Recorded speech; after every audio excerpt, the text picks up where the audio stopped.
नमस्कार मित्रों, हम हैं शिवदत्त मिश्रा। आप देख रहे हैं न्यू इंडिया दर्शन। इस समय चुनाव की चर्चा हो रही है। सभी राजनीतिक दल जो है अपने अपने चुनाव के परिणाम जानने के लिए यानी अपनी परिश्रम कर रहे हैं कि कहाँ पर कौन सा मतदाता उतारा जाए, कहाँ पर कौन सा जो है मतदाता यानी हमारी पार्टी को वोट देगा, दूसरी पार्टी को वोट देगा, कहाँ पर कैसा उम्मीदवार उतारें। ये सभी राजनीतिक दल, चुनावी विश्लेषक इसी के जो है इसमें चर्चा में लगे हुए हैं। इसमें भारतीय जनता पार्टी और समाजवादी पार्टी उत्तर प्रदेश में जो दो मेन दल हैं, उनमें अगर चर्चा की जाए समाजवादी पार्टी की, भारतीय जनता पार्टी तो सत्ता में ही है। समाजवादी पार्टी ट्राई कर रही है सीटें बढ़ाने के लिए। तो जनता का मूड देखा गया। हमारी टीम ने ज़्यादातर क्षेत्रों में जाकर के सर्वे किया समाजवादी पार्टी के लिए कि अखिलेश का कैसा प्रभाव है, क्या 80 सीटों में समाजवादी पार्टी कितने सीटें ला सकती है, कितनी जो है अपने वोटरों यानी प्रतिशत में कितनी बढ़ोतरी कर सकती है। इसके लिए जो हमारी टीम सर्वे करने के लिए गई तो ये आइडिया लगाया गया कि जो 80 लोकसभा सीटें उत्तर प्रदेश में हैं, उनमें 10 या 12 लोकसभा सीटों पर समाजवादी पार्टी की विजय हो सकती है। 2019 में यानी 19 में जब चुनाव हुआ था तो समाजवादी पार्टी ने बसपा के साथ गठबंधन करके चुनाव लड़ा था। उसके पहले उसने कई गठबंधन किए कांग्रेस वगैरह के साथ में। लेकिन इस बार शायद समाजवादी पार्टी और बसपा का गठबंधन नहीं हो सकता है। अभी तक ऐसी कोई उम्मीद नहीं दिख रही है। समाजवादी पार्टी अपने दल पर सारे जो अपने बल पर ही सारे 80 लोकसभा सीटों में शायद अपने सभी उम्मीदवार उतारेगी। उसमें कितनी समाजवादी पार्टी को सीटें मिलेंगी, उसमें लगभग 12 से 14 तक सीटें समाजवादी पार्टी को मिल सकती हैं। 12 से 14 सीटें ऐसी हैं जहां पर समाजवादी पार्टी के प्रति लोगों का रुझान दिखा। उसमें जैसे लखनऊ की मोहनलालगंज लोकसभा सीट है, सिधौली की मिश्रिक लोकसभा सीट है। ऐसे बहुत सारी सीटें हैं जिसमें समाजवादी पार्टी विजय हासिल कर सकती है। लेकिन समाजवादी पार्टी को जो उम्मीदवार हैं, ऐसे उम्मीदवार उतारने हैं जो जनता को आकर्षित कर सकें, जिनमें जनता का प्रभाव हो, लोकप्रिय हों। अगर ऐसे कोई उम्मीदवार उतारती है, भारतीय जनता पार्टी से ज़्यादा अगर लोकप्रिय उम्मीदवार हैं, तो समाजवादी पार्टी अच्छा जो है अपना मत प्रतिशत बढ़ा सकती है। उसे नरेंद्र मोदी की लहर यानी उनका जलवा कम नहीं हुआ है।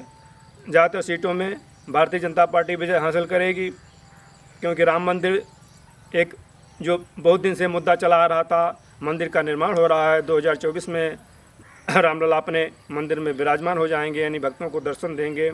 तो उसका भी चुनाव के परिणाम में उसका भी असर आएगा। राम मंदिर के कारण भारतीय जनता पार्टी का मत प्रतिशत बढ़ेगा, लेकिन समाजवादी पार्टी भी जो है अपने मत प्रतिशत बढ़ाने में कामयाब रहेगी।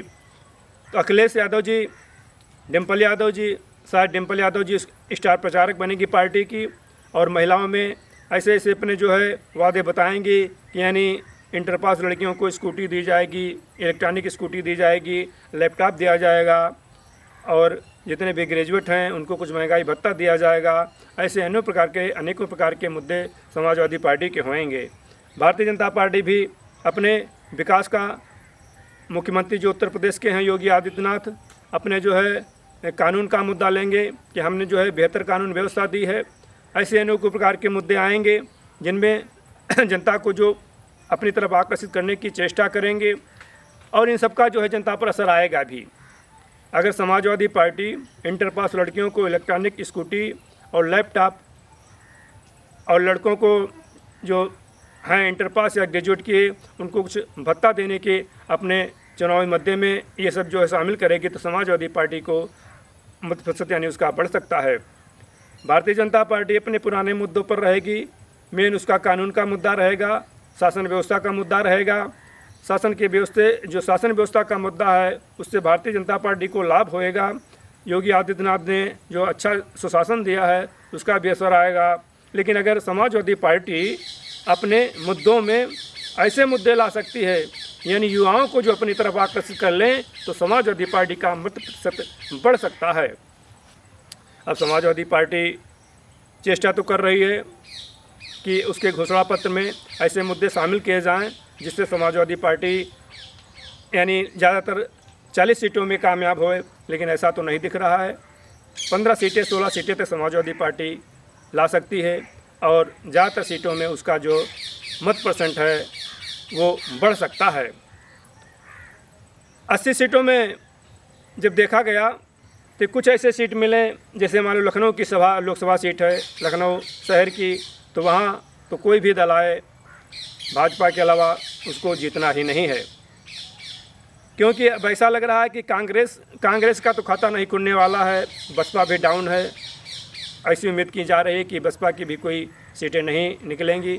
हो सकता है एक सीट बसपा की निकल जाए, एक या दो सीट, एक सीट कांग्रेस की भी निकल सकती है, 2 सीटें भी निकल सकती हैं, बसपा की भी जो है 2 सीटें निकल सकती हैं, 3 सीटें भी निकल सकती हैं।